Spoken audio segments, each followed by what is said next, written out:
বেশি ভয়ঙ্কর না মরণ হাসর বেশি ভয়ঙ্কর?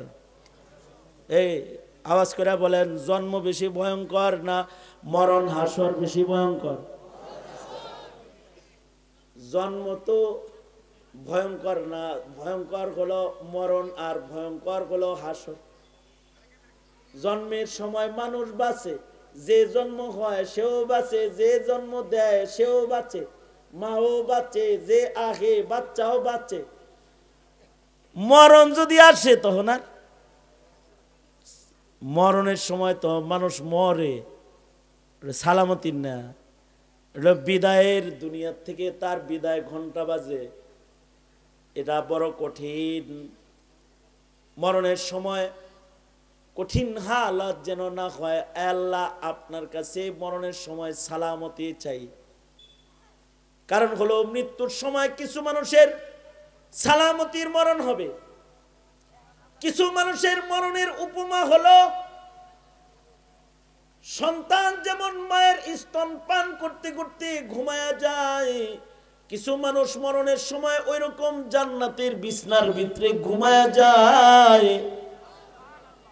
আর কিছু মানুষের মরণ বলো ভয়ঙ্কর মরণ, তাদের রূহকে সিরা সিরা সিরা সিরা বাইর করা হয়, তাদের কঠিন মরণ হয়, কঠিন মরণ। মরণ যদি কঠিন হয় তো কঠিন মরণের উপমা বুঝাইতে গিয়ে লেখকরা বলে, একটা তাজা ছাগলের গায়ে তার গায়ের চামড়া যদি কষাই হয়ে জীবিত ছাগলের চামড়া ছিলতে শুরু করে, আর যদি টেনে টেনে জীবিত ছাগলের গায়ের থেকে তাজা চামড়া ছিলা হয়, তাহলে এই ছাগলটার যত কষ্ট হইতে পারে। কিছু মানুষ আছে গুনাহগার, তাদের মরণের সময় এর চেয়ে লাখ গুণ বেশি কষ্ট হয়। আসলে মানুষের কথা ছিল, কথাগুলো আল্লাহর পছন্দ হওয়ার কারণে কথাগুলোকে আল্লাহ তাআলা আল্লাহর কথা বানায়া কোরআনের আয়াত হিসেবে তার বন্ধুর উপরে নাজিল করছেন। যেমন কিছু কথা হযরত লুকমান আলাইহিস সালাতু ওয়াস সালাম, লুকমান আলাইহিস সালাতু ওয়াস সালাম উনি আদর্শ একজন পিতা ছিলেন পৃথিবীর ইতিহাসে। লুকমান আলাইহিস সালাতু ওয়াস সালামের পিতৃজীবনের বক্তব্যগুলো সন্তানের জন্য কেমন হওয়া চাই, একজন পিতার আদর্শ কেমন হওয়া চাই, এইটা দুনিয়ার সব পিতাদেরকে শিখাইবার জন্য আল্লাহ তাআলা লুকমান আলাইহিস সালাতু ওয়াস সালামের পিতৃজীবনের নসিহত সন্তানকে যা করছিলেন, ওইগুলোকে আল্লাহ তাআলা কোরআনে কারীমের আয়াত হিসেবে কোরআন শরীফের ভেতরে আল্লাহ তাআলা নাজিল করেছেন। এবং আশ্চর্য বিষয় হলো, ওনার নসিহত আমাদেরকে দেওয়ার কারণে 114 সূরার ভেতরে একটি সূরার নামও আল্লাহ তাআলা সূরা লুকমান দিয়েছেন। সূরার নামও সূরা লুকমান। এবং এই সূরার ভিতরে হযরত লুকমান আলাইহিস সালাতু ওয়াস সালামের নসিহত বর্ণিত আছে। আল্লাহর কাছে নসিহতগুলো পছন্দের হয়ে গেছে। কথাগুলো কিন্তু লুকমান আলাইহিস সালামের ছিল, কিন্তু আল্লাহ তাআলা কথাগুলো পছন্দ করে এগুলোকে নিজের কথা বানায় ফেলছেন এবং সেগুলোকে কিয়ামত পর্যন্ত আল্লাহ পাক আল্লাহর কালাম হিসেবে আল্লাহর কোরআনের ভেতরে সংরক্ষণ করেছেন। এরকম কিছু কথা সূরা জিনের ভেতরে আছে। দোনো হাত উপরে তুলেন তো, আপনারা কি কথা শুনতেছেন তো ঠিক মতো? আওয়াজ স্পষ্ট আছে? এক হাত উঠান, দুই হাত উঠান, নারেন সারেন তো দেখি, আঙুল খুলে দেন, মুট করেন, সোজা করেন, বলেন সুবহানাল্লাহ, হাত নামান, বলেন আলহামদুলিল্লাহ, লা ইলাহা ইল্লাল্লাহ, জোরে করে বলেন লা ইলাহা ইল্লাল্লাহ, আল্লাহু আকবার, আল্লাহু আকবার, আল্লাহু আকবার। আলহামদুলিল্লাহ। এই যেমন আমার দিকে ছিলেন, এই দিকে থাকেন, আমি বেশি কথা বলবো না। তোমরা যারা আছো সামনে, তোমরা ওয়াজ করবা? হ্যাঁ, তাহলে ওয়াজ শুনবা না, কথা কইবা না, ঠিক আছে? তা সূরা জিনের ভিতরে কিছু আয়াত আছে, কথাগুলো ছিল জিন্নাতদের, কিন্তু জিন্নাতদের কথাগুলোকেই আল্লাহ তাআলা আল্লাহর কথা বানায়া কোরআন শরীফের ভেতরে নাজিল করছেন। কোরআনে যা কথা আছে কথাগুলো সব কার? আরো জোরে আওয়াজ করে বলেন, কার কথা? আল্লাহর কথা না? কিন্তু আসলে জিন্নাতদের কিছু কথা, ওগুলো আল্লাহ নিজের কথা বানাইছেন, সূরা জিনে আছে। এক সময়ের জিনেরা আকাশে যাইতে পারত, আসমানের দরজা খোলা ছিল।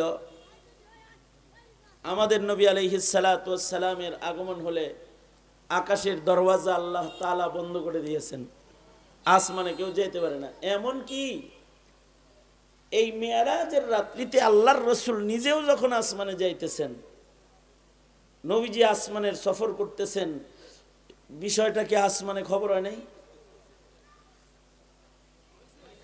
কোন জায়গায় কোনো এমপি মন্ত্রী গেলে খবর হয় না? কোনো বক্তা গেলে, আলোচক গেলে খবর হয় না যে আইতাছে? নবীজি আসমানে যাইতেছে, এটা বুঝি খবর হয় নাই?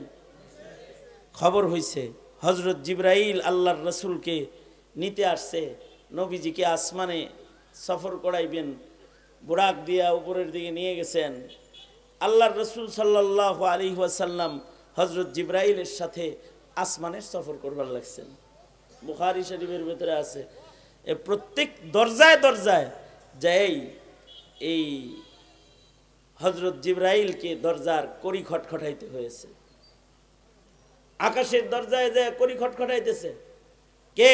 জিবরাইল। মাম্মা আক, তোমার সাথে কে?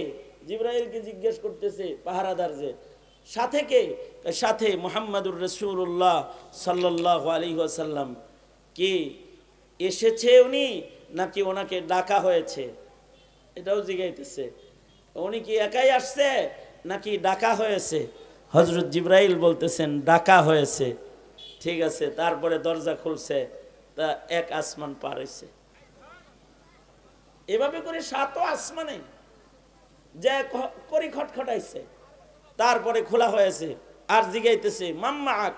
জিবরাইল কয় আমার সাথে বিশ্ব নবী আছে। কি দাওয়াত দিয়া না হয়েছে না একাই আইছে? দাওয়াত দিয়া না হয়েছে। আসমানের দরওয়াজা একটা একটা করে খুলতেছে, আর নবী আলাইহিস সালাতু ওয়াস সালাম উপরের দিকে যাইতেছে। এই যে দরজাগুলো, এগুলো এক সময় আগে এমনিই খোলা ছিল, জিনেরাও যাইতো এনে। ওরা যাইতে যাইতে আসমানে চলে যেত, আকাশের দরজা খোলা ছিল। এবার তো আসমানের দরজা খোলা, উপরের দিকে যাইতে পারে না, কোনো কথাটা তো আর চুরি করতে পারে না। টেনশনে পড়ে গেল, কি ব্যাপার, দরজা বন্ধ হইলো কেন? তো জিনদের একটা কাফেলা ঘুরতে ঘুরতে মক্কায় চলে গেল। যা দেখে মক্কাতুল মুকাররমাতে আপনার আমার নবী হাবিবি কিবরিয়া মুহাম্মাদুর রাসূলুল্লাহ সাল্লাল্লাহু আলাইহি ওয়াসাল্লাম তিনি ফজরের নামাজে কোরআন পড়তেছেন। আল্লাহর নবী ফজরের নামাজে কোরআনের তেলাওয়াত করতেছেন। জিনেরা যায় আল্লাহর রাসূলের কোরআনে কারীমের তেলাওয়াত একবার শ্রবণ করছে। আল্লাহর নবীর কোরআন মাজিদের তেলাওয়াত শুই না জিনেরা সাথে সাথে কালেমা পড়ে মুসলমান হয়ে গেছে। জিন শয়তান যেটি ছিল এটি সব কালেমা পড়ে মুসলমান হয়ে গেছে। কোরআনে কারীমের তেলাওয়াতের ভেতরে একটা আসর আছে। কেউ যদি ভালোবাসা নিয়ে আল্লাহর কালাম শুনে, তাহলে আল্লাহর কোরআন যদি কেউ মোহাব্বত নিয়ে শ্রবণ করে, তাহলে অক্ষরে অক্ষরে 10 করে নেকি আমল নামায় জমা। যেমন আপনারা শুনতে আইছেন আজকে, যতগুলো কোরআনের আয়াত শুনবেন অক্ষরে অক্ষরে 10 নেকি আমল নামায় জমা হবে। কোরআনে কারীম শুনলে পড়ে দিলের জং দূর হয়ে যাবে, দিল সাফ হয়ে যাবে। কোরআনে কারীম যদি কেউ তেলাওয়াত শুনে ইমানদার যদি হয় সে, তাহলে কোরআন বলে কোরআনের তেলাওয়াত মুমিন যদি খেয়াল করে শোনে তাহলে মুমিনের ঈমান বাড়ে। ওয়াইদা তুলিয়াত আলাইহিম আয়াতুহু যাদাতহুম ঈমানা। আল্লাহ বলেন মুমিনরা কোরআন শুনলে মুমিনদের ঈমান বাড়ে। মহল্লার মুমিনদের ঈমান বাড়ানোর জন্য কি শোনান দরকার? ঢোলের বাড়ি, গান বাদ্য, নাটক, সিনেমা? যদি ঈমান বাড়াইতে হয় তাহলে শোনা দরকার কি? কোরআন।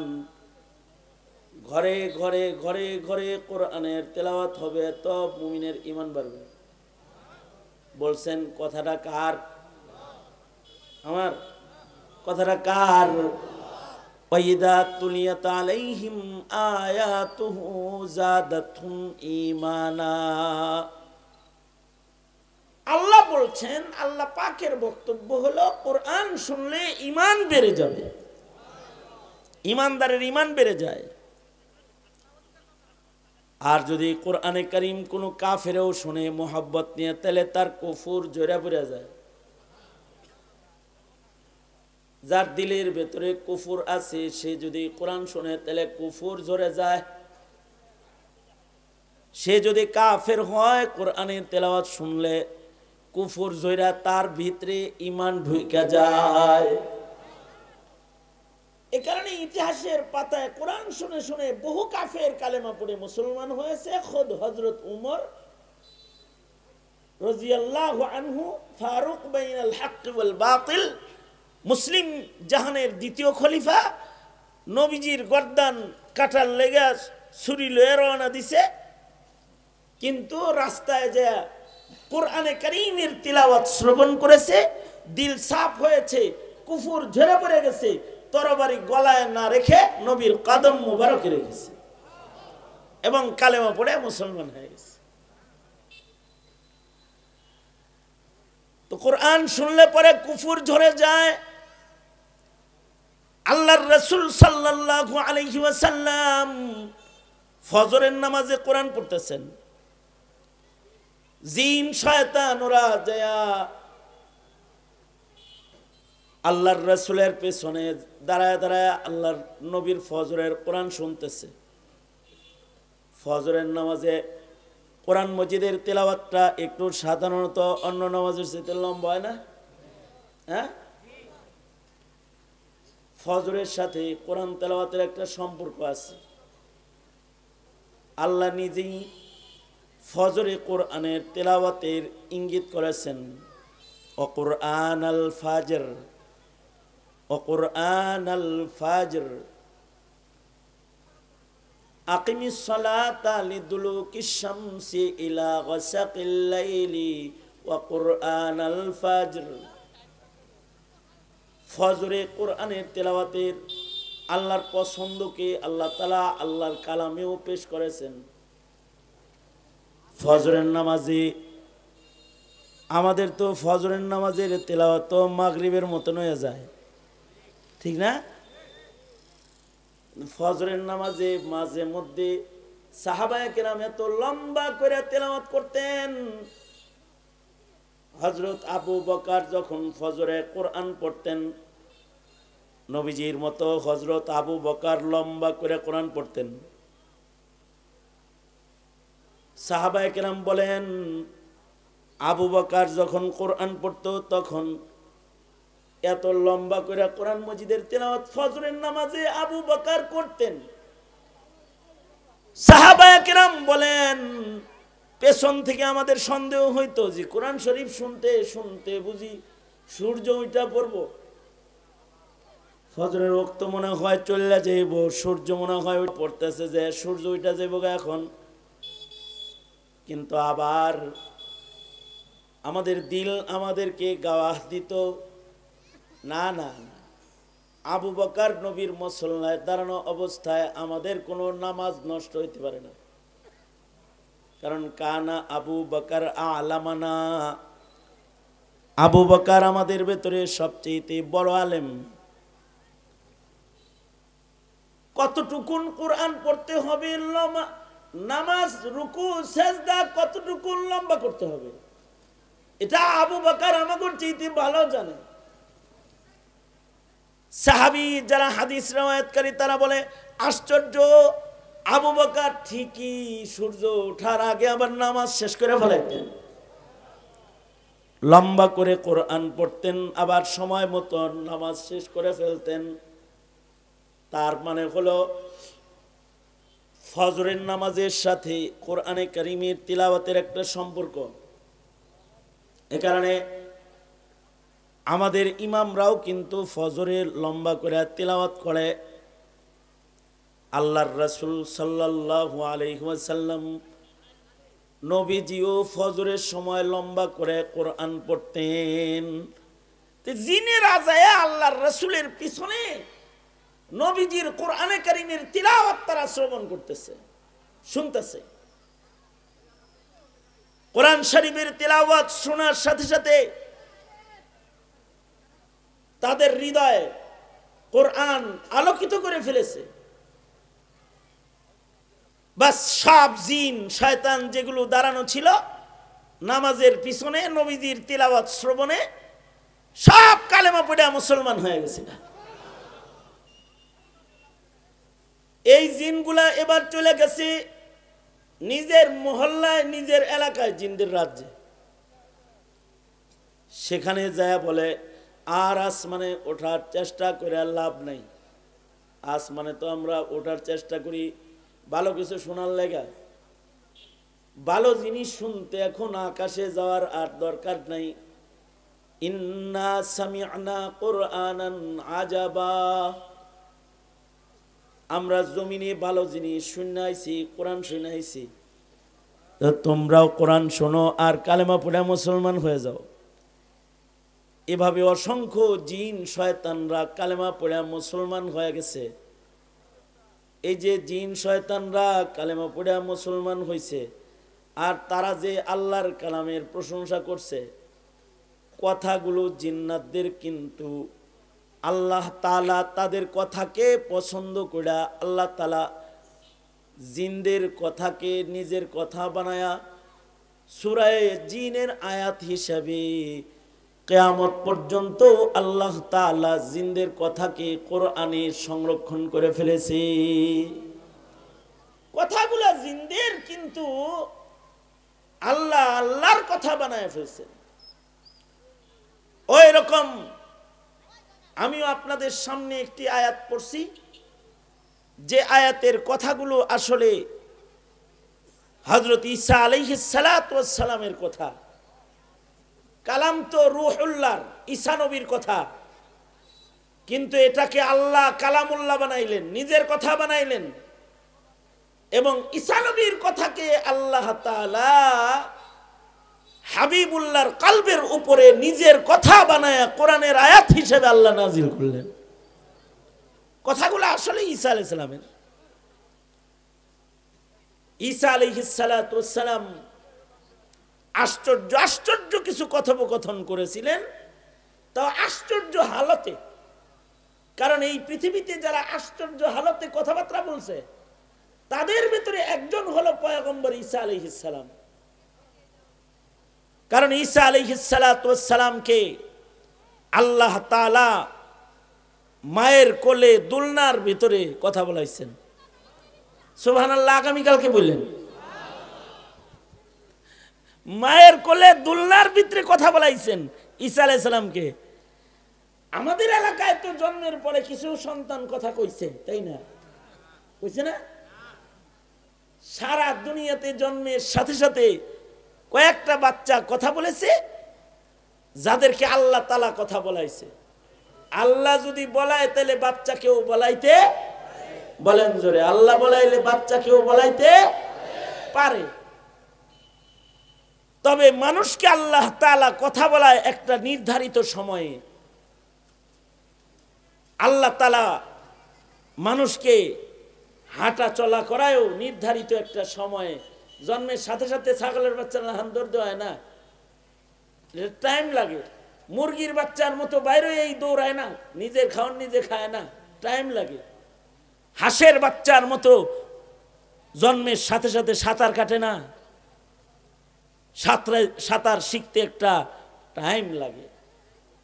সাপের বাচ্চার মতো জন্মের সাথে সাথে ফনা ধরে না, 2 দিনের সাপের বাচ্চাও ফনা ধরে। মানুষ ফনা শিখতে অনেক দেরি লাগে, মানুষের ডিফেন্স পাওয়ার আসতে অনেক সময় লাগে, কিন্তু সাপের বাচ্চা জন্মের সাথে সাথে ফনা ধরে। মানুষ জন্মের সাথে সাথে একটা জিনিস খালি পারে, কান্দন পারে। কি পারে? কান্দন পারে, কান্নাকাটা করতে পারে। কান্নাটা আল্লাহ তাআলার কাছে পছন্দের, তো এ কারণে আল্লাহ তাআলা মানুষকে আল্লাহ তাআলা কান্দাটা পেটেতেই শিখিয়ে দিছে। আল্লাহু আকবার, জোরে করে বলেন। শিখিয়ে দিছে, বেশি ফুর্তি ফার্তি করিস না, এত ফুর্তি আমার কাছে পছন্দ না, আমার কাছে কান্না পছন্দ। কোরআনে কারীমের ভেতরে আল্লাহ তাআলা এটা সুস্পষ্ট করছেন। আল্লাহ বলেন, ফালিয়াজহাকু কালিলাও ওয়ালিয়াবকু কাসীরা। বেশি বেশি করে কাঁদো আর কম কম করে হাসো। নির্দেশনা কার? জোরে আওয়াজ করে বলেন। বেশি করে কান্দো আর কম করে হাসো। আল্লাহর রাসূল বলেন, সরওয়ারে দু আলম মুহাম্মদুর রাসূলুল্লাহ সাল্লাল্লাহু আলাইহি ওয়াসাল্লাম বলেন, বেশি হাসবা না, বেশি হাসলে পরে পরে কলব মইরা যাবে। বেশি ফুর্তি করো না, ফুর্তি করলে কি হবে? কলব মইরা যাবে, কলব মইরা যাবে। বেশি হাসবা না, অধিক হাসলে পরে কলব মারা যায়। কাঁদবা কাঁদবা, কাঁদলে কলব তাজা হয়। কিন্তু আশ্চর্য, আমরা কান্দা ভুলে গেছি। ইচ্ছা করে কানতে হয়, আল্লাহর ভয়ে আল্লাহর কাছে কানতে হয়, তাহলে কলব তাজা হয়। তবে গম পেরেশানি কলবকে মেরে ফেলে। কেউ যদি পেরেশানির কান্দা কান্দে, তাহলে ওই কান্দায় আবার কলব তাজা হয় না। দোকানে আগুন লাগছে, এখন কান্দে। মানিব্যাগ হারায় গেছে, এখন কান্দে। বউ চলে গেছে, তখন কান্দে। মানে ডিস্টার্ব হয়েছে, কোনো একটা বেজাল লাগছে, তখন কান্দে। হায় রে, কি হইল রে। এই কান্দায় আবার কলব তাজা হয় না। কলব তাজা হয় কেউ যদি জায়নামাজ বিছায়া সেজদা দিয়া আল্লাহর কাছে আল্লাহর ভয়ে কান্দে। জায়নামাজ বিছায়া যদি কেউ আল্লাহর ভয়ে যদি কেউ কান্দে, তখন আল্লাহর ভয়ে কাঁদলে পরে কলব ভালো হয়। নবী আলাইহিস সালাতু ওয়াস সালাম মুহাম্মদুর রাসূলুল্লাহ সাল্লাল্লাহু আলাইহি ওয়াসাল্লাম এজন্য কাঁদতেন। কত কান্না কাঁদতেন। কখনো কখনো আল্লাহর রাসূল এশার পরে সেজদা দিতেন। সারা রাত রাসূলের সেজদার ভেতরে কেটে যেত আর কাঁদতেন। হযরত উম্মুল মুমিনিন আয়েশা সিদ্দিকা রাদিয়াল্লাহু আনহা বলেন, এই যে রাসূল যে কাঁদতেন, চোখের পানি এত পড়তো যে বিছানা ভিজে যেত। ঘুমের তালে রাতের গভীরে কখনো কখনো আমার হাত ভিজা জায়গায় পড়ে যেত।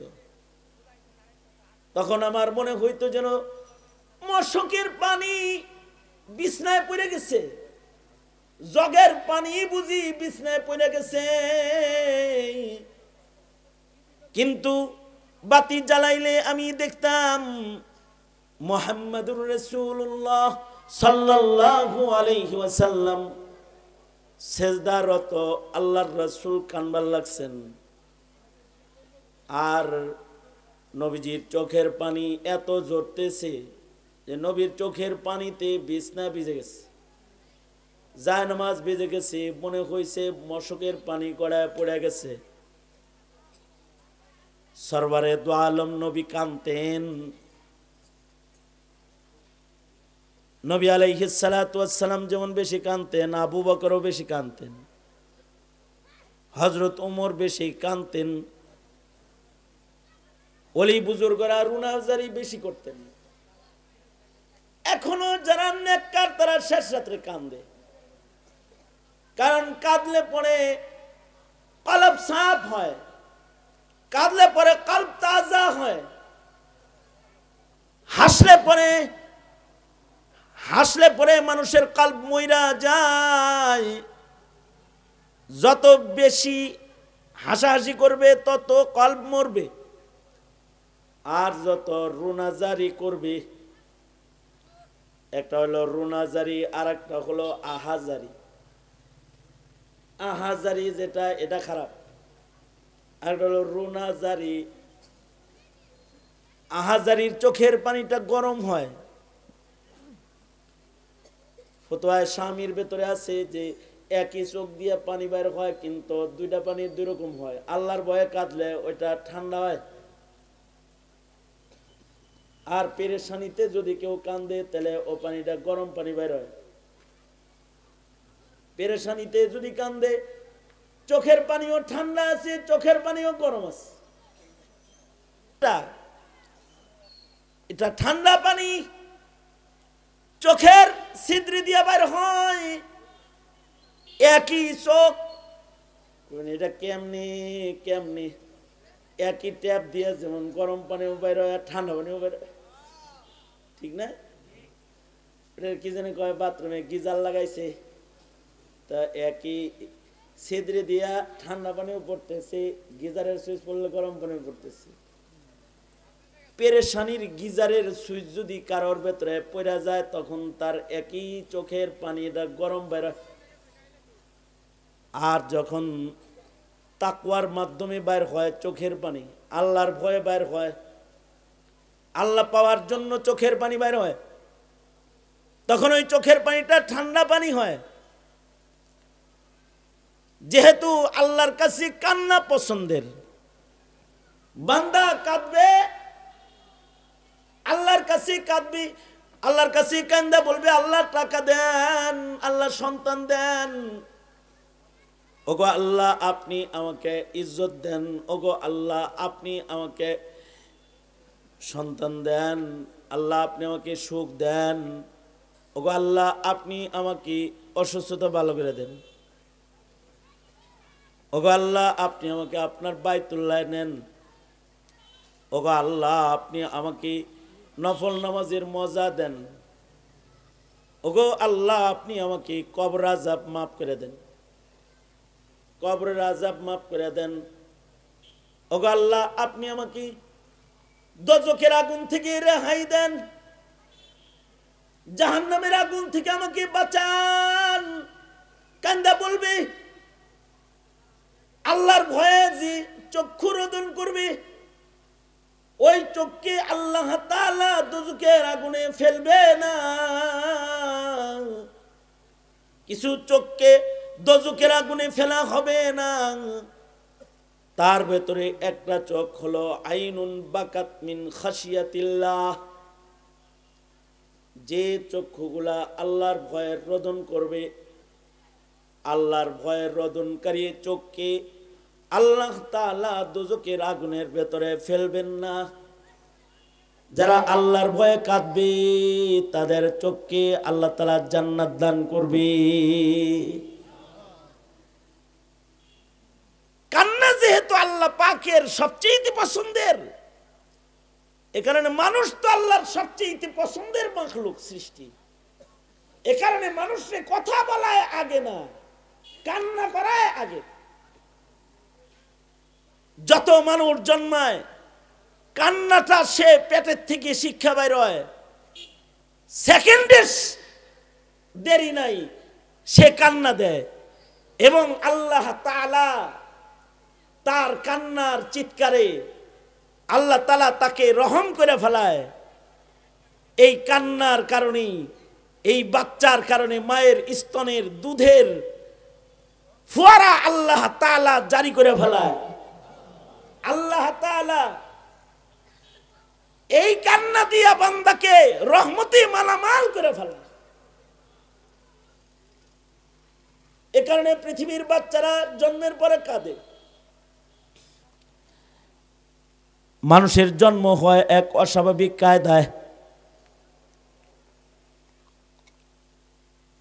মায়ের পেট থেকে মানুষ বাইর হয়, প্রচন্ড কষ্টের ভিতর দিয়ে, মা সন্তান উভয়ের কষ্টের ভিতর দিয়ে মানুষের আগমন হয়। আর এই কষ্টের সময় মাও কান্দে, সন্তানও কান্দে। কিন্তু আশ্চর্য বিষয় হলো, আল্লাহর সিস্টেম যখন লস করছে তখন কান্নাকাটা মায়েরও কমছে। মা হইল অজ্ঞান, মানে এটারে বেহুশ বানায় তারপরে বাচ্চা সিজার করে বের করে লাইছে। মায়েরও চোখের পানি নাই, কান্না নাই। আর সন্তান জন্মের পরে শেষ বেলায় ডাক্তাররা পেটে ধরে চাপ দেয়, পাও ধরে এমনি জাকি দেয়, কান্দাই বের লাগে। কারণ যদি কান্নার আওয়াজ বের হতে দেরি হয় তাহলে বাচ্চা অসুস্থ হয়ে যায়। জন্মের সময় যত নিরাপদ জন্ম হয় তত বাচ্চাটার হায়াত সুস্থ হয়। আমরা নিরাপত্তার সন্ধানে হাসপাতালে যাই, নিরাপত্তার সন্ধানে মায়ের পেট কাইটা ফেলাই, নিরাপত্তার সন্ধানে আমরা বিদেশে যায় বাচ্চা হোক। এলিজাবেথে চলে গেছে বাচ্চা প্রসব করার জন্য। মা সন্তান প্রসব করবে, ভালো নার্সিং ব্যবস্থাপনায় চইলা যায় বাচ্চাটা যেন ভালো হয়।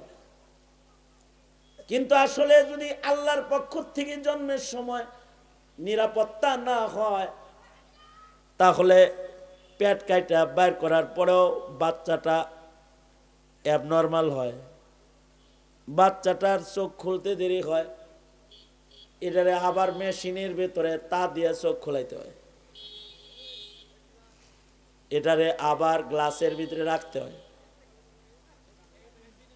এইটাকে স্বাভাবিক কায়দায় বের হয় নাই তো পেট কেটে বের হয়েছে, এত আরামে বের হয়েছে, তারপরেও এই বাচ্চাটা বিকলাঙ্গ হয়ে যায়।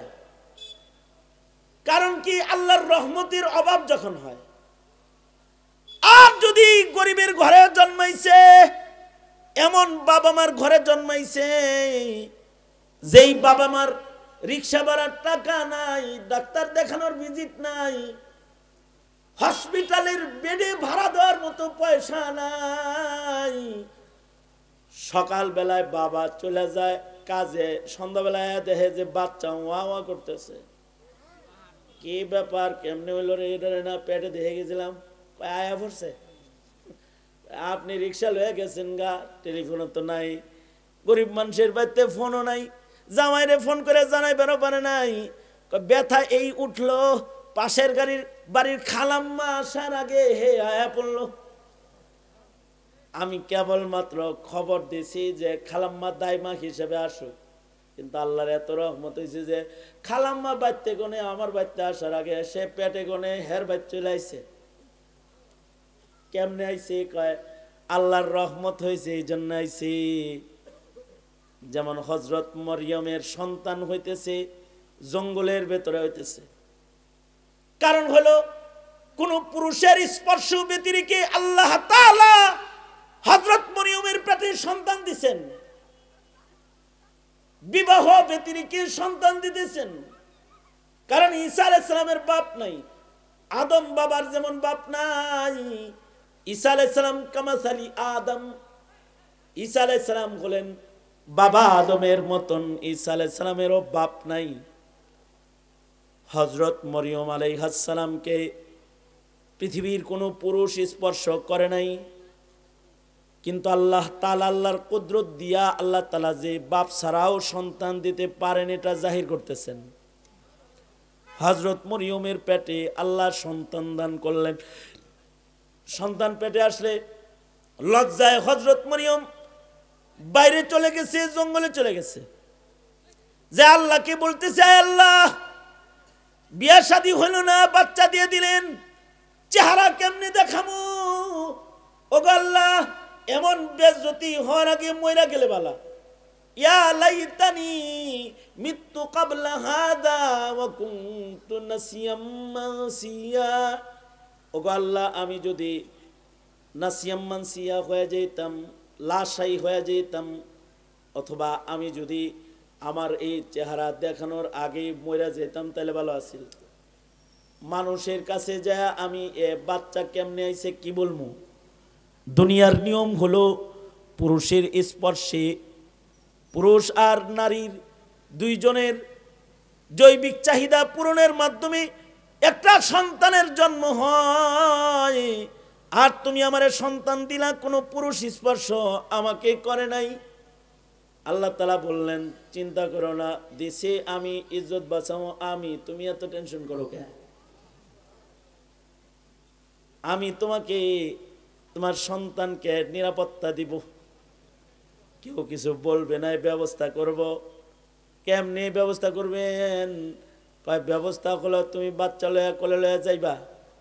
কেউ যদি তোমার লগে কথা কইতে আসে, তুমি বলবা আমি রোজা রাখছি, আমার কথা বলা নিষেধ। কেউ যদি কথা বলতে চায়, তাহলে তোমার বাচ্চা যেটারে আমি অস্বাভাবিক জন্মাইছি, ওইভাবে অস্বাভাবিক কায়দায় তারা কথা কম। কথা তোমার বলা লাগবে না, কথা বলবে তোমার আগত সন্তান। তুমি সন্তান কোলে লয়ে চলে যাও। পয়গম্বরকে কোলে লয়া হযরত ঈসা আলাইহিস সালামকে কোলে লয়া হযরত মরিয়ম চলে গেলেন। এলাকার লোকেরা ভিড় করলে পৃথিবীর সব বাচ্চারা জন্মের পরে কান্দে, কিন্তু কিছু বাচ্চা জন্মের পরে কথা কইছে, তাদের ভেতরে একজনই ঈসা নবী। সব আসছে আর উনি বুদ্ধিমানের মতো সবাই লোকের দেখা সাক্ষাৎ করতেছে। উনি তাকায় দেখতেছে কারা কারা আইছে, সবার দিকে সুন্দর মুলাকাত করতেছে। তো লোকেরা কয়, মরিয়ম এটা একটা কাম করলা, তোমার বাবা নেককার, তোমার মা নেককার, এইভাবে বাচ্চা কেমনে হইলো? এই বাচ্চার পরিচয় কি? হযরত ঈসা আলাইহিস সালাম বলে, এই মারে ডিস্টার্ব দিস না। মার লগে কথা বলার দরকার তখন নাই, তোর যদি কোনো কথা থাকে তাহলে আমার লগে কয়। হ্যাঁ, ছোট মানুষ কথা কয়নি, মানে কথা কই না, মানে আমার সন্তান কথা বলতে জানে, তার লগে কথা কও, আমি রোজা। হযরত ঈসা আলাইহিস সালাতু ওয়াস সালাম সবাই ডাক্কা ডুক্কা আলাপ সালাপ শুরু করে দিলেন। অস্বাভাবিক কায়দায় বাচ্চা কথা বলা শুরু করছে। বাচ্চা বলতেছে, ইন্নী আব্দুল্লাহ। আমার পরিচয় খুঁজবার লাগছ? আমার পরিচয় হলো আমি আল্লাহর বান্দা, ইন্নী আব্দুল্লাহ। পরিচয় খালি একটু শুনবা কেন? আমি সাধারণ আব্দুল্লাহ না, আমি নবী, আমি নবী। আমাকে আল্লাহ তাআলা সাধারণ হিসেবে জমিনে পাঠান নাই, আমাকে নবী হিসেবে পাঠাইছে। তোমার মতো বকলম অশিক্ষিত নবী আমি না। আল্লাহ তাআলা বাচ্চা বয়সে আল্লাহ তাআলা পয়গম্বরেও দিছে, ইলমও দিছে, আকলও দিছে। পয়গম্বর ঈসা আলাইহিস সালাতু ওয়াস সালাম সবার সাথে কথা বললেন। শুধু এই কথা বললেন না, নিজের পরিচয় না, আরো বললেন, এই মারে ডিস্টার্ব দিবি না, আমি কিন্তু মার বাধ্য সন্তান। এই আমার নিয়ে চিন্তা করার দরকার নাই। নিজের দোয়ার মাধ্যমে ইঙ্গিত দিয়া বললেন, নিজের মরণ হাসরের চিন্তা করো। আর নিজেও আল্লাহর কাছে দোয়া করলেন, ওগো আল্লাহ, আপনার কাছে আমি জন্মের দিনে যেমন নিরাপত্তা চাই, আমার জন্মের পরে আমার উপর কত ব্লেম, কত ধরনের মুসিবত, আমি আশ্রয় চাই আপনার। সালামতি দিবেন আপনি। জন্মের সালামতি মানুষের আসল সালামতি না, মৃত্যুর সালামতিও আমি চাই। বুদ্ধিমান তো আমাদের বুদ্ধি কম, আমরা বুড়া হওয়ার পরেও মরণের চিন্তা আসে না। চুল দাড়ি সব পাইকে গেছে, তারপরেও মরার চিন্তায় নাই। কিন্তু ঈসা নবী তো আমাদের মতো বেকুব না। ঈসা আলাইহিস সালাম জন্মের সাথে সাথে বুদ্ধিওয়ালা। উনি আসল চিন্তা করতেছেন, আল্লাহর কাছে দোয়া করতেছেন, আসসালামু আলাইয়া ইয়াউমা উলিদতু ওয়া ইয়াউমা আমুতু ওয়া ইয়াউমা উবআসু হাইয়া। ওগো আল্লাহ, আমি আপনার কাছে জন্মের দিনের নিরাপত্তা চাই, আমি আপনার কাছে মৃত্যুর দিনের নিরাপত্তা চাই, আমি আপনার কাছে সালামতি চাই, হাসরের দিনের সালামতি। কারণ জন্ম বেশি ভয়ঙ্কর না মরণ হাসর বেশি ভয়ঙ্কর? এই আওয়াজ করে বলেন, জন্ম বেশি ভয়ঙ্কর না মরণ হাসর বেশি ভয়ঙ্কর? জন্ম তো ভয়ঙ্কর না, ভয়ঙ্কর হলো মরণ আর ভয়ঙ্কর হলো হাসর। জন্মের সময় মানুষ বাঁচে, যে জন্ম হয় সেও বাঁচে, যে জন্ম দেয় সেও বাঁচে, মাও বাঁচে, যে আগে বাচ্চাও বাঁচে। মরণ যদি আসে তখন আর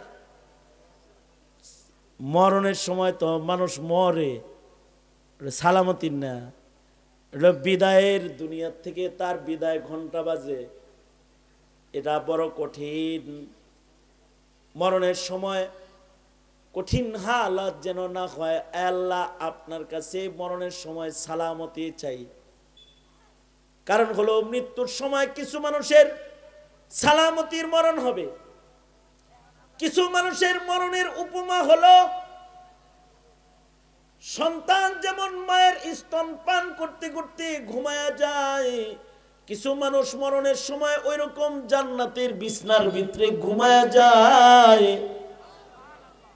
আর কিছু মানুষের মরণ বলো ভয়ঙ্কর মরণ, তাদের রূহকে সিরা সিরা সিরা সিরা বাইর করা হয়, তাদের কঠিন মরণ হয়। কঠিন মরণ, মরণ যদি কঠিন হয় তো কঠিন মরণের উপমা বুঝাইতে গিয়ে লেখকরা বলে, একটা তাজা ছাগলের গায়ে, তার গায়ের চামড়া যদি কষাই হয়ে জীবিত ছাগলের চামড়া ছিলতে শুরু করে, আর যদি টেনে টেনে জীবিত ছাগলের গায়ের থেকে তাজা চামড়া ছিলা হয়, তাহলে এই ছাগলটার যত কষ্ট হইতে পারে। কিছু মানুষ আছে গুনাহগার, তাদের মরণের সময় এর চেয়েতে লাখ গুণ বেশি কষ্ট হয়। সাকারাতুল মউত, যেটা গুনাহগারের সাকারাত বড় ভয়ঙ্কর সাকারাত, আরে নেককারের সাকারাতও ভয়ঙ্কর।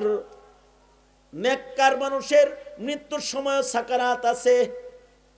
ইবাদত করলেই সাকারাত থেকে বাঁচার কায়দা এত সোজা না। আল্লাহ যদি রহম করে কাউকে মৃত্যুর যন্ত্রণা থেকে বাঁচায়, তাহলে সে মৃত্যুর যন্ত্রণা থেকে বাঁচা যায়। তাছাড়া মরণের সময় নেককারেরও কষ্ট হয়, নেককার মানুষদেরও মৃত্যুর সময় কষ্ট হয়। খুদ মুহাম্মদুর রাসূলুল্লাহ সাল্লাল্লাহু আলাইহি ওয়াসাল্লাম সাকারাতকে গ্রহণ করেছেন। আল্লাহর রাসূল সাল্লাল্লাহু আলাইহি ওয়াসাল্লামের রূহ যখন কবজ করছে, নবীর কষ্ট হয়েছে, নবী কষ্টকে গ্রহণ করে নিছেন। নবী আলাইহিস সালাতু ওয়াস সালামের রূহ কবজ করার সময় সাকারাতুল মউতের কষ্টকে রাসূল গ্রহণ করছেন। নবী যদি বলতেন আল্লাহ আমার মৃত্যুর সময় সাকারাত দিবেন না, তাহলে আল্লাহ তাআলা আল্লাহর বন্ধুর মৃত্যুতে সাকারাত দিতেন না। কিন্তু নবীজি নিছেন উম্মতের জন্য, এটা সান্ত্বনা। সেটা হলো আমার নবীর সাকারাত যদি হয় তাহলে আমার সাকারাত হতেই পারে, কিন্তু সাকারাতটা যেন এমন কঠিন না হয় যে আমার ঈমান হারায়া যায়, ঈমান নষ্ট হয়ে যায়, এমন সাকারাত যেন না হয়। কারোর সাকারাতুল মউত শুরু হইলে তার মুখ দিয়ে বাজে কথা বের হয়ে যায়। সাকারাতুল মউত শুরু হইলে কষ্টের কারণে কারোর ঈমান নষ্ট হয়ে যায়। তবে সাকারাতও চলতে থাকে, কিছু মানুষের কলবের ভেতরে তখনও আল্লাহ থাকে, মানে সে তখন একদিক দিয়ে তার মৃত্যু যন্ত্রণা চলতেছে, আর একদিক দিয়ে ভিতরে তার কালেমা ঘুরতেছে। যদি কারোর মৃত্যুর হালত হয় এমন, তবে নবী বলেছেন মরার সময় কারোর কলবের ভেতরে যদি আল্লাহ তাআলার ইয়াদ থাকে, তো আল্লাহ তাআলা তাকে মৃত্যুর সাথে সাথে আল্লাহ তাকে জান্নাত দান করবে। ঈসা আলাইহিস সালাতু ওয়াস সালাম বুদ্ধিমান, তো এ কারণে তিনি যখন জীবনের পয়লা কথা বলতেছেন তখনই বলতেছেন ওয়াসসালামু আলাইয়া ইয়াউমা উলিদতু ওয়া ইয়াউমা আমুতু ওয়া ইয়াউমা উবআসু হাইয়া। ওগো আল্লাহ, আমি জন্মের দিনে যেমন সালামতি চাই, মৃত্যুর দিনেও তোমার কাছে সালামতি চাই, হাসরের দিনেও তোমার কাছে সালামতি চাই। আল্লাহর রাসূল বলেন কারোর মরণ যদি এমন হয় মৃত্যুর সময় তার হৃদয়ের ভেতরে কালিমা হাজির আছে, তো সে সোজা আল্লাহর জান্নাতে প্রবেশ করবে। আর যদি কপাল আরেকটু ভালো হয় যে মুখ দিয়া বের হয় লা ইলাহা ইল্লাল্লাহ, তো সাথে সাথে আল্লাহর জান্নাতে তার প্রবেশ হয়ে যাবে। একদিক দিয়ে কালেমা পড়বে, আর একদিক দিয়ে আল্লাহর জান্নাতে ঢুকবে। এজন্য আমাদের মরণটা যেন খারাপ না হয়। মরণ খারাপ হয় মানুষের কুকর্মের কারণে। এখানে কিন্তু এমন কেউ নাই যে মরম না। পৃথিবীতে কোন নবী মরণ থেকে বাঁচতে পারে নাই। সুলাইমান নবী মরণ থেকে বাঁচতে পারে নাই। জুলকারনাইন মরণ থেকে বাঁচতে পারে নাই। খোদ মুহাম্মদুর রাসূলুল্লাহ সাল্লাল্লাহু আলাইহি ওয়াসাল্লাম মৃত্যুবরণ করেছেন। আল্লাহর রাসূল সাল্লাল্লাহু আলাইহি ওয়াসাল্লামের পরে আবু বকর তিনিও ইন্তেকাল করেছেন। নবীজির চোখের সামনে নবীর মা ইন্তেকাল করেছেন। আল্লাহর রাসূল সাল্লাল্লাহু আলাইহি ওয়াসাল্লাম নিজের মাকে নিয়ে বাবার কবর জিয়ারতে গেছেন। ফেরত আসার সময় আবুয়া নামক স্থানে মা আমিনার মৃত্যু হয়েছে। আরে আমাদের মা বাবার বিদায়ে আমাদের সমাজে পিতামাতার মরণের মতো মরণ নবীজির মায়ের মরণ না, ওটা আরো কঠিন মরণ হয়েছে। আল্লাহর রাসূল গেছেন বাবার কবর দেখতে, বাবার কবর জিয়ারত করতে। ফেরার পথে আল্লাহর রাসূল সাল্লাল্লাহু আলাইহি ওয়াসাল্লামের মায়ের ইন্তেকাল হয়েছে। যখন নবী আলাইহিস সালাতু ওয়াস সালামের মায়ের সাকারাত শুরু হয়েছে, আল্লাহর রাসূল সাল্লাল্লাহু আলাইহি ওয়াসাল্লামের সর মুবারককে হযরত আমিনা নিজের বুকের ভিতরে জড়ায় ধরে বলতেছে, মুহাম্মদ সাল্লাল্লাহু আলাইহি ওয়াসাল্লাম, এরে বাবা মুহাম্মদ, এই রজনী মনে হয় আজকে আমার শেষ রজনী। আগামী দিনের প্রভাত তোমার জীবনের মনে হয় নতুন প্রভাত হবে। অর্থাৎ নিজের সন্তানকে বলতেছে, তোর মাকে তুই আর পাবি না। সিরাতে ইবনে হিশামে আছে আল্লাহর রাসূল সাল্লাল্লাহু আলাইহি ওয়াসাল্লাম মাকে জড়ায় ধরে কাঁদতেছিলেন আর বলতেছিলেন, আব্বাও গেছে গে, আব্বা দেখি নাই, মা আপনিও যাবেন গে, আমি থাকবো কার কাছে। কিন্তু নবীর এ কথাও শোনেন নাই। আল্লাহ তাআলা নবীজির মাকে নিয়ে গেছেন। ইবনে হিশামে আছে আল্লাহর রাসূল সাল্লাল্লাহু আলাইহি ওয়াসাল্লাম পাহাড়ি এলাকায় নিজের মাকে দাফন করেছেন। সাথে কেউ নাই, একটা মহিলা দাসী উম্মে আইমান ছাড়া। জীবিত মানুষের বুকের উপরে তার সন্তান যেমন আহাজারি করে, কান্নাকাটি করে, সন্তান যেমন মার বুকে কখনো কখনো ঘুমায় ছোট্টবেলায়, আমার রাসূল সাল্লাল্লাহু আলাইহি ওয়াসাল্লাম মা আমিনাকে কবর দিয়ে ঠিক কবরের উপরে মায়ের বুকে সন্তান যেমন শয় ওইভাবে শুইছে। সে বলে, মা আপনিও আমাকে রেখে চলে গেলেন, আমি কার কাছে যাব? আমি কাকে মা বলে ডাক দিব? মরণ সবল এভাবে করে পৃথিবীর সবচেয়ে দামি মানুষদেরকেও ছাড়ে নাই। তোমাকে আমাকে ছাইরা দিবে এমন নয়। সুতরাং মরণ ভুইলা চলাফেরা করা এটা বুদ্ধিমানের কাজ নয়। আকল মন্দ হলো সেই যে তার প্রতিটি কদমে চলতে চলতে মা মরণকে স্মরণ করবে, হাসরকে স্মরণ করবে। এ কারণে নিজেরা সব সময় ঈসা আলাইহিস সালামের মতো যেন আকল মন্দ হই। আল্লাহ তাআলা ওইটা শিখাদেরকে পয়গম্বর ঈসা আলাইহিস সালাতু ওয়াস সালামের বক্তব্যকে আমাদের সামনে এনে দিয়েছে যে জীবনে হায়াতের শান্তি আসল শান্তি না, মরণের শান্তি, হাসরের শান্তি হলো আসল শান্তি। হাসরের শান্তি কেমনে হবে, মরণের শান্তি কেমনে হবে? হায়াতে যদি নেক আমল কারোর ভালো হয় তাহলে তার মরণ ভালো হবে।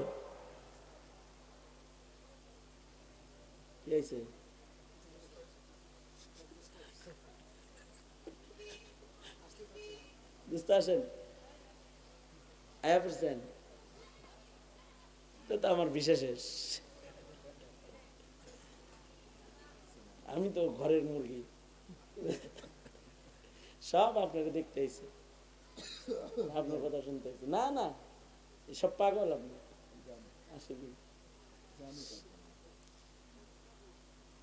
আমার দোস্তের চেহারাটা দেখছেন? চাঁদের মতো চেহারা না? শেখুল হাদিস মানুষ, চাঁদের মতো চেহারা। কথাগুলো যখন বলেন তো হৃদয় ছুঁয়ে যায়। আল্লাহ তাআলা কামাল আরো বাড়ায় দেন, আমিন বলেন। তাহলে আমাদের মরণ, আমাদের হাসর, ওইটা যেন সুন্দর হয়, এর জন্য আমাদের কি করতে হবে? আল্লাহর রাসূল বলেন, হায়াতের কর্মকাণ্ড যেমন হবে মরণ তেমন হবে। জীবন কর্মকাণ্ড ভালো বানাও, জীবনের কর্মকাণ্ডকে সুন্দর বানাও, তাহলে মরণ ভালো হবে। আর জীবন কর্মকাণ্ড যদি খারাপ বানাও তো মরার সময় কষ্ট পাবে, হাসরে কষ্ট পাবে। পৃথিবীতে কেউ থাকে নাই, কোন ক্ষমতাধর তার ক্ষমতার বলে পৃথিবীতে থাকতে পারে নাই, কোন অর্থওয়ালা তার অর্থের বলে পৃথিবীতে স্থায়ী হয় নাই। মরণ তাকে স্পর্শ করেছে, তাকে কবর জগতে যেতে হয়েছে। ফেরাউন, সাদ্দাত, নমরুদের মতো ক্ষমতাধররাও মাটির নিচে তাদেরকে যেতে হয়েছে, মরণ তাকে ছবল দিয়েছে। সুতরাং তোমার আমার মরণ যেন ভালো হয়, এই চেষ্টা করো ভাই, মরণ যেন ভালো হয়, জীবন কর্মকাণ্ড যেন সুন্দর হয়। আর হাসর ভালো করার সাথে সাথে ভালো মানুষদের সঙ্গ গ্রহণ করো। এদেশের উলামায়ে কেরাম, ইলমি কানন, মাদারিসে কওমিয়া, ছাত্র তুলাবা, এদের সাথে নিজেদের সম্পর্ক, এটা হাসর ভালো করার উসিলা। আল্লাহর রাসূল বলেন, আল মারউ মা মান আহাব্বা, যার সাথে যার মোহাব্বত হবে তার সাথে তার কিয়ামত হবে, হাসর হবে তার। আমাদের সম্পর্ক তো বদকারের সাথে যেন না হয়, নেককারের সাথে যেন হয়। আমাদের সম্পর্ক দুষ্ট লোকদের সাথে যেন না হয়, নেককারদের সাথে, আল্লাহ ওয়ালাদের সাথে সম্পর্ক যদি হয় তো আরশের ছায়া পাওয়া যাবে, হাসর ভালো হবে, আল্লাহর আদালতে বিচারের দিনে রেহাই পাওয়া যাবে। মরণ হাসর সুন্দর করার মেহনত আজকের থেকে করবে, এটা হলো চালাক মানুষের কাম। কে ঠিক আছে না? আর কাঁদবেন বেশি, হাসবেন কম, কারণ কাঁদলে পরে আল্লাহ পাওয়া যায় তাড়াতাড়ি, আল্লাহর রহমত আসে। হাসবেন কম, কান্নার আয়োজন যেখানে হয় ওখানে যাইবেন, ওলামাদের দরবারে যাইবেন, আল্লাহ ওয়ালাদের কাছে যাইবেন, ওখানে কান্না কাটার আয়োজন হয়। বসবেন, কাঁদবেন, চোখের পানি ফেলবেন, তো আল্লাহ খুশি হবে। মানব জীবনের প্রথম আমল হলো কান্না। এটাকে যারা সঙ্গী বানায়, এটাকে যারা নিজের আমল বানায় লয়, আল্লাহর ভয়ে কাঁদতে থাকে, এদের আল্লাহ তাআলা দোজখের আগুনে ফেলেন না। এই চোখগুলাকে আল্লাহ তাআলা জান্নাতের মেহমান বানায় দিবেন। আল্লাহ তাআলা আমাদেরকে কাদার তৌফিক দেয়, আমিন বলেন। এই মাদ্রাসার সাথে, এই মাদ্রাসা এরকম মনে করেন না যে খালি সেবুল্লাহ ইউবি জমিনটা কিনছিল, এরপরে আব্দুল সত্তার খান সাহেব কিনছে কিছু, এরপরে আরো কিনছে। এটা তো হ্যাগর না, এটা অক্ফ, এটা একটা মাদ্রাসা, এটা আমাদের ব্যক্তিগত সম্পদ না, এটা এই অত্র অঞ্চলের সকল মানুষের জন্য দিনের পিপাসা মিটানোর একটি ফোয়ারা। সুতরাং এটাকে দেখভাল করুন ইনশাআল্লাহ বলেন। শুধু এটা না, যত মাদারিসগুলো আছে এই মুহূর্তে মাদ্রাসার পাহারাদারি আরো বেশি গুরুত্বপূর্ণ হয়ে দাঁড়িয়েছে। কারণ হলো স্কুল কলেজ ইউনিভার্সিটি শিক্ষা শূন্য হতে হতে এখানে বদ্দিনী আর দুষ্টামি নষ্টামি এত বেশি প্রবেশ করতেছে যে মুসলমানের সন্তান পড়ানোর মতো পরিবেশ আর থাকতেছে না স্কুল কলেজ। এখন তো ওই বিষয়ে আমি কথা বলবো না, কারণ ওই বিষয়টা আমি রাইখা দিছি, শরীফের বিষয়টা আমি ওইদিকে যাই নাই। ওইটা উনি বললে সুন্দর হবে, কারণ আমি কালকে বসে বয়ান শুনছি তো, ঘিলু সাফ হইব। আর কি আপনি দেন,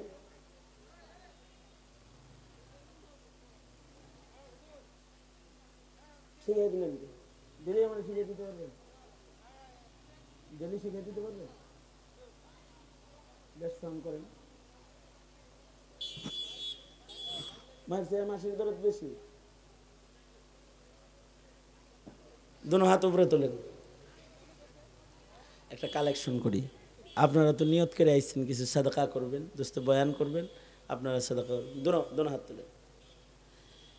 এই হাত দিয়ে অনেকে নিজের মাকে কবরে রেখেছেন, অনেকে বাবাকে রেখেছেন, অনেকে আপনজনকে কবরে রেখেছেন, অনেকে কবরে মাটি দিয়েছেন। মোট করেন, বিসমিল্লাহ বলে একটু পকেটে হাত দেন। আপনাদের কাছে তালবে ইলম পাঠাই, উজাড় করে একটা সাদকা করেন।